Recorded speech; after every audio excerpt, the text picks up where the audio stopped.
Մեր տաղավարում այժմ հարգելի հեռուստադիտողներ վերլուծությունների ժամանակն է եւ արդեն այստեղ է Արմեն Չիբուխչյանը, բարև ձեզ Արմեն։ Բարև ձեզ։ Նախ եւ առաջ անդրադառնանք փաստին, որ Մոսկվայից սպառնալիքները հետզհետե թեժանում են, այսօր արդեն պաշտոնական հաղորդագրություն է ստացվել արտգործնախարարությունում այն մասին, որ եթե Հայաստանի Հանրապետությունը գնա Եվրամիություն, ապա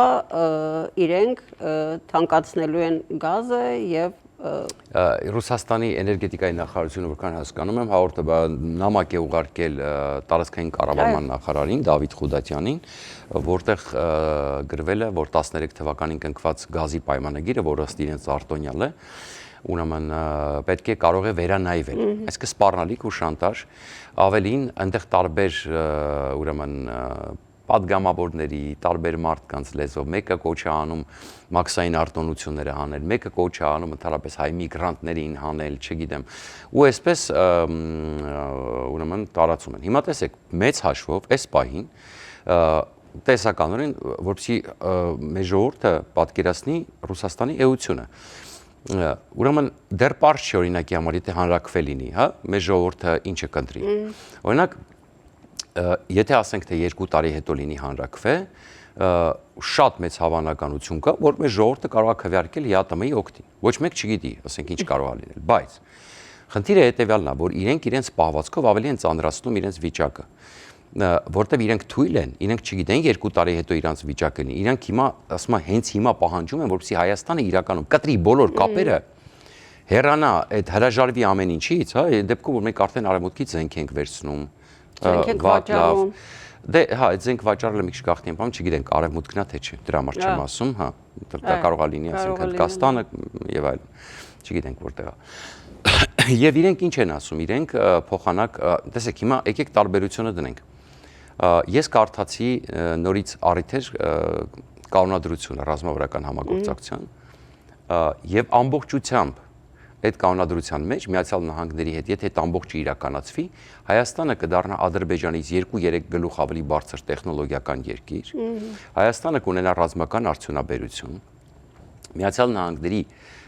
լավագույն դաշնակիցը կդառնա տարածաշրջանում, որովհետև շատ հարցերում երկուսով պետք է որոշեն երրորդ կողմ, այսինքն եւ ավելին ասեմ ձեզ, Միացյալ Նահանգները մեզ առաջարկում է տար տեխնոլոգիաներ, ավելին ասեմ, հիշում եք մենք այստեղ ինչքան ենք խոսում հազվագյուտ մետաղների կամ հազվագյուտ հանածոների ուրեմն մասին, դրա կարևորությունը, Չինաստանի մենաշնորհը դրա շուրջ առաջիկա տարիներին կատաղի պայքարը, Միացյալ Նահանգները, որ հիմա Ճապոնիա, Ավստրալիա, Կանադա, Միացյալ Նահանգներում դնում է գործարաններ, ընդ որում գործարաններ, որոնք վերամշակում են, այդ տարերը անջատում են իրարից եւ վերամշակում են արդեն մատակարարում են պատրաստի, այսինքն պատրաստի ասած են իմաստով, որ տալիս են արդեն այն յուրաքանչյուր ոլորտին այն մատերիալը, որը արդեն պետք է ասենք կիսահաղորդիչներ պատրաստելու ռազմական արդյունաբերության մեջ հասկանում եք։ Եվ երբ որ ես կարդացի, նույն այդ պայմանագրից մեկը հանքանյութերի մասին է, ճիշտ առանձին։ Ուրեմն, տեսեք, եւ արհեստական ինտելեկտը եւ հանքանյութերը դրանք դրված էին ռազմավարական կանոնադրության մեջ։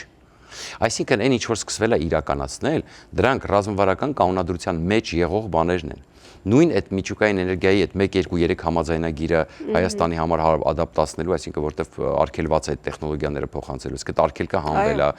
Նույն արդեն սկսել էին այդ ուղղությամբ։ Միանշանակ, նույն կիսահաղորդիչների հետ կապված արգելքը հանվեց Հայաստանի համար, դրանք գաղտնի բաներ են, դրանք բարձր տեխնոլոգիական բաներ են, որ ամեն երկրի հասանելի չեն, բայց Հայաստանի համար հանվել է։ Եվ հիմա երբ որ մենք նայում ենք, ես ճիշտ ասած, այն որ ասում կարդում եի, հավատաս չի գալի։ Փաստորեն իրենք ամբողջական ցիկլն են ուզում Հայաստանում դնեն, որքան հասկանում եմ, եւ այնտեղ հիմա զգուշորեն հանքերի մասին չի խոսվում, որ պետք է հանքերը վերցնեն եւ այլն այսպես, հա, բայց ամեն ինչից դա է հասկացվում։ Բայց ամբողջական ցիկլ, այսինքն խոսում են ներդրումներ, որ պետք է եւ այլն։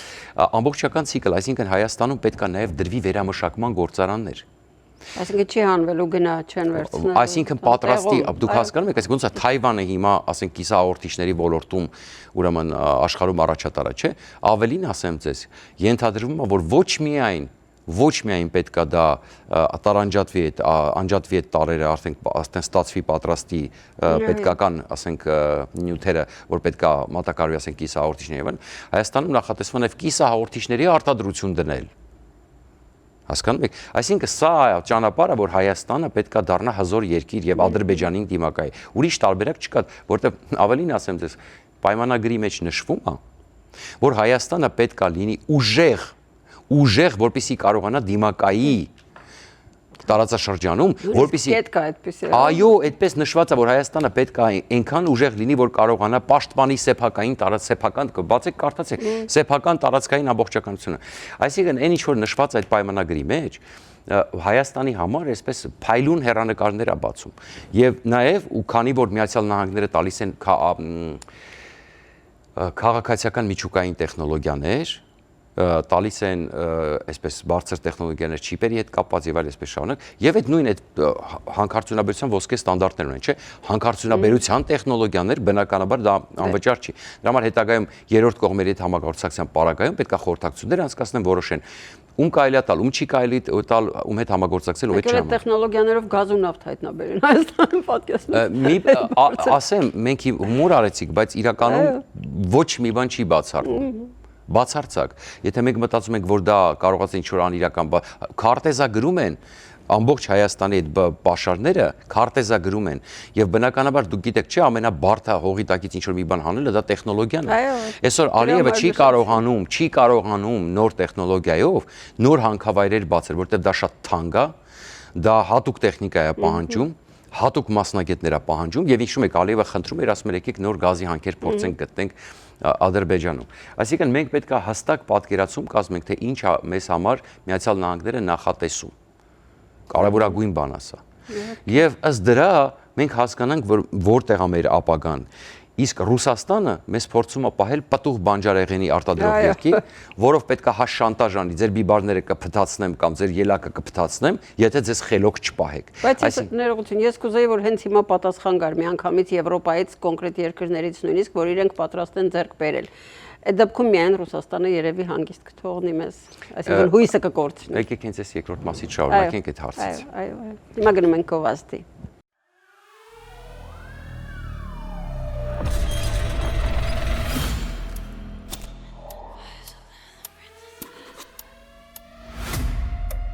Խորհրդային Հայաստանի ամենաաղբակահարույց կողոպուտը,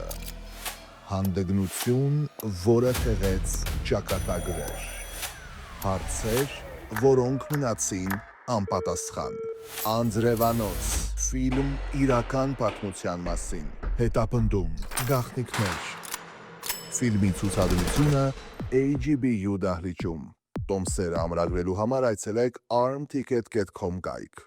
Ֆիլմի ցուցադրման հովանավոր Vivaldi Catering։ Արմեն Չիբուխչյանն է մեր տաղավարում եւ ես օրինակ հարցնում էի գովազդից առաջ, արդյոք ճիշտ չի լինի, եթե օրինակ Եվրամիությունը հենց հիմա արդեն հստակ պատասխան տա, դա կստացվի պատասխան արդեն Ռուսաստանին, որ պատրաստ են աջակցել Հայաստանին թե գազի, թե մյուս էներգակիրների հարցում եւ սննդամթերքի։ Ուրեմն տեսեք, գազի հարցում ռուսները կարող են գինը բարձրացնել, նրանք չեն կտրելու դա, ես ես վստահեցնում եմ, որովհետև ուրեմն նախ իրանք գազի լուրջ խնդիր ունեն հիմա։ Տեսակ է Սիլիսիբիրին վարի գնաց երկուսը, նորից չեն կարողանում սարքել, իրանց Գազպրոմը խայտարակ ճգնաժամի մեջ է։ Վատագույն դեպքում որ կանեն, դա գազի գինը կբարձրացնեն, կսարքեն միջազգային գին։ Ավելին ասեմ, դες միջազգային գին սարքելու դեպքում Գազպրոմ Արմենիան պետք է պետականացվի։ Անպայման պետք է պետականացվի, որովհետև ասեմ ձեզ ինչու։ Այստեղ է վտանգը, որովհետև եթե Գազպրոմ Արմենիան մնում է կոռումպացված ռուսների ազդեցության տակ, իսկ գինը սարքում են միջազգային, մենք Եվրոպայից կարող է կրկնակի շատ վճարենք, որովհետև հիմա արդեն մենք եվրոպական գին ենք վճարում, սպառողը եվրոպական գին է վճարում։ Դա համար պետք է կանխել դա, եթե գազը բարձրացնեն, Հայաստանը պետականացնում է Գազպրոմ Արմենիան եւ խիստ վերահսկողություն է սահմանում, որպեսզի ոչ մի կոպեկ այնտեղից հանկարծ չգողացվի, որպեսզի հասարակությունը շատ չտուրի մեկ։ Երկրորդը բնականաբար դոտացիայով կարելի է այդ հարցը լուծել։ Բայց եկեք մի հարց տանք մեզ։ Այսօր Պապոյանը ասում է եվրոպացիները այդքան խոսում են, եվրոպացիները 2-3 տարի է խոսում։ Ամերիկացիները 3 տարի առաջվանից են ասում եկեք դիվերսիֆիկացնենք, օգնենք, արտադրողներին խորհրդակցություն տանք, բազմաթիվ ծրագրեր են առաջարկել։ Բայց ստանդարտները կան հասկանալի է ինչև էս պահը, բայց ես այս է խոսում, ես որ զգուշացնում եմ, ասում եմ մեկը գալու է այդ օրը, ախր դուք պատկերացում չկա, հասկանաք, իրանք մտածում են ըստեղ մի քիչ տան, այնտեղ վեր է, ներքևը կողքը, տակը ուրեմն մինչև հիմա դուք հաշվարկ չեք ներկայացրել։ Դուք գիտեք, այսինքն սա նշանակում է նաև, որ իրանք մտադրություն էլ չեն ունեցել։ Այսօր Պապոյանը, հələ մի հատ է մունատ հա գալի Պապոյանը։ Չգիտես ինչի է մունատ գալի, ասում այդքան եվրոպացիները խոսում են, դե թող հիմա Եվրոպացիներն անմիջապես արձագանքել են, տեսել եք։ Չեմ տեսել։ Ասեմ ձեզ, ասել են հաշվարկներդ բեր։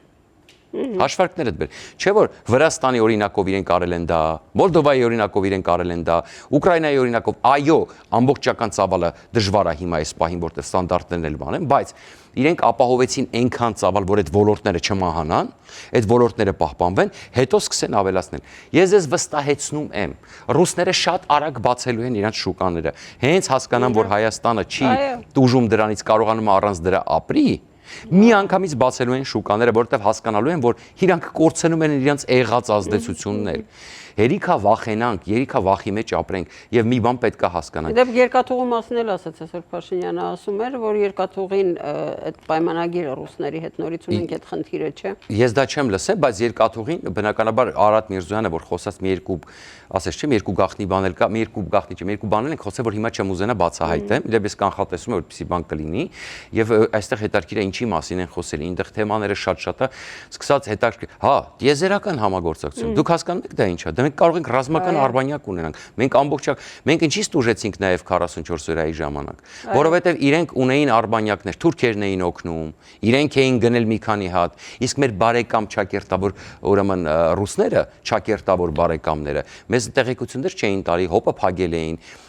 Հասկանում եք, այսինքն Միացյալ Նահանգները մեզ առաջարկում է դառնալ անգամ ուրեմն լուսնի ծրագրի հետ կապված մեզ առաջարկում է մասնակցություն ունենալ։ Դուք հասկանում եք դա ինչ տեխնոլոգիական զարգացում է։ Մեր ժողովուրդը պետք է ցավոք սրտի այդ ռոպագանդան այնքան է, բայց մենք պետք է հասկանանք, որ ավելի լավ է 2 տարի անհարմարություն կրել, որովհետև այն երկրները, որոնք գնացել են դեպի եվրոպական տնտեսական միություն, անմիջապես սկսել են աճ գրանցել, սկսել են ստանդարտիզացիաներ, սկսել են որակյալ ապրանք սպառել։ Էլ չեմ ասում, որ եթե մենք դուրս գանք ԵԱՏՄ-ից, ինչն է նաև փոխհատուցելու բազմաթիվ ապրանքներ էժանանալու են Հայաստանի համար, որտեղ մենք հիմա ԵԱՏՄ պատճառով բազմաթիվ ներմուծումներ անում ենք թանկ գնով, հա, որակյալ ապրանքները էժանանալու են։ Այսինքն դուք տեսեք, իրանք խոսում են փոխանակ, տեսեք, Միացյալ Նահանգները մեզ առաջարկում է, ասում է, եթե սենց անենք, այսպես կանեմ, եթե սենց անենք, այսպես կանենք, իրանք մեզ սպառնում են։ Մենակ սա պետք է հասկանալ, մենք ում հետ գործ ունենք, ֆաշիստական պետության, որը քանդվում է։ Գիտեք ինչն է ամենաբանը զավեշտալին, որ հիմա արդեն իրանք եթե սպառնում էին 10 տարի առաջ, հայերը վախենում էին, ասում էին, դե Ռուսաստանը հզոր է, դե Ռուսաստանը ինչ ուզենա կանի, դե այսպես, դե այնպես, չնայած այն ժամանակ էլ Վրաստանի պես փոքր պետությունը գնաց դրան։ Ավելին ասեմ ձեզ, այո, փոքր պատերազմ հրահրվեց, բայց անգամ եթե Սաակաշվիլին այդպես չաներ, ելի առիթ կգտնեին, հիմա հասկանում եք, չէ՞ որ պատերազմը հրահրեին Վրաստանի շուրջ, բայց դուք տեսաք, որ այդուամենայնիվ անկախ ամեն ինչից, հա, նրանք չկարողացան գրավել Վրաստանը։ Այ ոչ մեկ այս մասին չի խոսում։ Չկարողացան, անգամ այն Ռուսաստանը չկարողացավ գրավել եւ ենթարկացնել Վրաստանը։ Ուղղակի չկարողացավ փոքրիկ Վրաստանը։ Սրա մասին չենք խոսում։ Հա եղավ փոքր պատերազմ, հա մի փոքր զոհ տվեցին վրացիները, եղավ մի փոքր կռիվ, իրանք առաջ եկան, Միացյալ Նահանգները զգուշացրեց 6-րդ նավատորմը, եթե չեմ սխալվում, գալիս էր Ծևծովի ափերի մոտ, վեր կացան ու փախան դեռ այն ժամանակ։ Հիմա Պապոյանը խոսում է, ես զարմանում եմ, թե ինչու մինչև հիմա այդ բոլոր հաշվարկները գրված չի եղել, ներկայացված չի եղել եվրոպական գործընկերներին։ Ինչի է Եվրոպան ասում հիմա հաշվարկ տվեք։ Դուք հասկանում եք, այսքան տարի այս process-ը գնում է, այսքան տարի խոսում են դիվերսիֆիկացիայի մասին եւ ոչ մի հաշվարկ չեն տվել եվրոպացիներին։ Այս է ինձ համար ամենազարհուրելի բանն է։ Ամենայն անկեղծությամբ։ Եթե իսկապես այդպես է, շատ ցավալի է։ Դե պատկասմիկ էկոնոմիկայի նախարարն է կանգնում մուննատ գալի, ասում է, դե որ բանը թողնեն, դրանք էլ անմիջապես արձագանքում են, ասում են հաշվարկները տվեք, որ ոլորտում ինչա պետք, ինչ կարող ենք անել։ Ամենայն դեպս, այ որ ասում եք չեն անում, չեն գնում, այսօր Փաշինյանն էլ վստահեցրեց, որ ընդամենը մեկ ամիս կտևի այդ համաձայնագիրը վերջնական։ Հա, արտաքին պարտքեն ինչ-որ խառն է, հեսա մի հատ ինչ-որ արտաքին պարտք կգրեն գազի հետ կապած, հիշում եք, չէ՞, իրանց սիրած բանն է։ Մի հատ ինչ-որ օդից բռնած արտաքին պարտք են գրում, այն դեպքում, որ մեր պարտքը չեն տվել բանի, զենքի հետ կապված։ Դե հա, այդ չեն էլ հիշում։ Չեն էլ հիշում, չեն էլ հիշի։ Գրում են, կոպիտ ասած։ Հասկանում եք, այսինքն պետք է այդ ամեն ինչը գրված, նշված ըստ ոլորտի արդեն հրավիրած լինեին, մասնագետներով աշխատած լինեին, հիմա այդ պատկերը ունեն, որ դա տարական անվտանգություն է։ Գազի հետ կապված բազմիցս ասել եմ, անգամ հիմա Իրանի այս վիճակում վստահեցնում եմ ձեզ։ Հայ դեպ գախնի բաների մեջ, գուշակումների մեջ, որ Արարատ Միրզոյանն ու Ռուբիոն խոսել են, ես չեմ բացառում, ես էլ ասեմ, չեմ բացառում, որ քննարկում էր Թուրքմենստանի հետ swap տարբերակը, հիշում եք, այդ խոսել ենք այդ մասին, ես չեմ բացառում, որ Միրզոյանը Ռուբիոյին խնդրել է, որպեսզի այդ դրա վրա աչք փակեն, այսինքն եթե լինի այդպիսի խնդիր, թույլ տան, որպեսզի ուրեմն Իրանը մեզ գազ մատակարարի թուրք բանից swap տարբերակով։ Իրանն էլ այսօր հայտարարություն արեց դեսպանի խոսքով, որ իհարկե շատ լավ է, որ այս ամեն ինչը լինելու է, այս ճանապարհները բացվելու են, բայց մեր մտավախությունը Միացյալ Նահանգներն է, մեր հարևանությունը։ Իրանի հետ կշարունակվի դեռ, որտեղ այո, այդ պետք է հետևել տեսնել, դա շատ կարևոր է, ասում եմ, այս պատմությունը դեռ շարունակվում է։ Բայց ամեն դեպքում պետք է մի բան հասկանալ։ Մի հատ հարց տվեք ինքներդ ձեր։ Մենք պատրաստվում ենք ստրկանալ, ուղղակի ստրկանալ հանուն բանջարեղենի ու գազի, թե մենք ուզում ենք արժանապատիվ պետություն կառուցել։ Ընդ որում, եթե մենք մնանք բանջարեղենի ու գազի տակ, մենք երբեք չենք զարգանա եւ չենք ունենա առավելություն Ադրբեջանի նկատմամբ։ Միշտ Ադրբեջանը առաջ է լինելու։ Ես երևի լավատես եմ կասեք, բայց Քարոզ Արշավի ընթացքն էլ ցույց է տալիս, որ ժողովուրդը հաստատ դեպի լավ կողմն է։ Հուսանք, ռոպագանդան շատ է, շատ է, ցավոք սրտի։ Այսօր այսքանը հարգելի հեռուստադիտողներ, հիշեցնեմ միայն, որ վաղը առավոտից զորահանդեսն է նախատեսված Երևանում, կարելի է հետևել նաև հեռվից, այնպես որ կտեսնենք նաև այն տեխնոլոգիաները, որ այսօր մեր բանակում անպայման ինչ որ խոստանում են։ Ցտեսություն, շնորհակալություն ձեզ։ Վաղը կնարկենք։